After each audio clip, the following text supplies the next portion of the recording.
या विपक्ष समझकर अनजान बनना चाहता है। मुझे बड़ा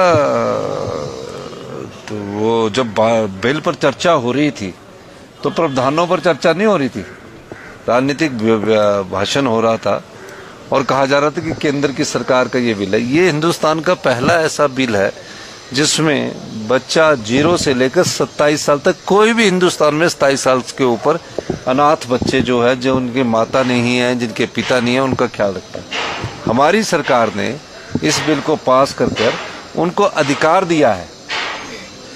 इनका सहायता करने के लिए कई एनजीओज बनी होती है, कई एजेंसियां बनी होती है, अच्छी बात है, वो करते हैं।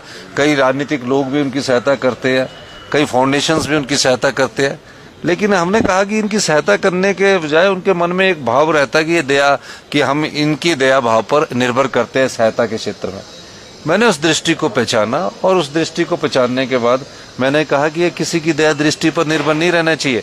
अगर आज इनके माता पिता इस दुनिया में नहीं रहे, किसी दुर्घटना में हो गए, कभी कोई कार दुर्घटना हो जाती है, बस दुर्घटना हो जाती है, माँ बाप दोनों छोड़ के चले जाते हैं, तो इन बच्चों का कौन सहारा बनेगा? इसलिए हमने उनको चिल्ड्रन ऑफ द स्टेट कहा और ये कहा कि सरकार ही माता है, सरकार ही पिता है, उनका अधिकार है। अब जब वो बच्चा कॉलेज में जाएगा तो उसका फीस देने का भी सरकार देगी, हॉस्टल की फीस भी सरकार देगी।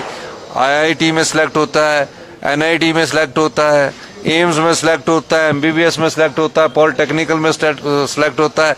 बेटियां अगर BSc नर्सिंग करती है उसमें सिलेक्ट होता है, या कोई उच्च शिक्षा प्राप्त करती है तो हॉस्टल का खर्चा तो देगी, फीस का खर्चा तो देगी, 4000 रुपया मासिक पॉकेट मनी के लिए भी देगी।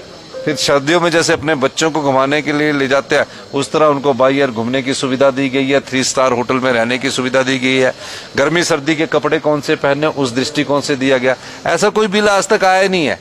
तो इसलिए ये चिल्ड्रन ऑफ द स्टेट का मकसद है कि सरकार ही माता, सरकार ही पिता, और 27 साल तक उसको अपने उसको खड़ा कर, अपने पैरों पर खड़ा करने के लिए हमारी सरकार हर प्रकार से सहायता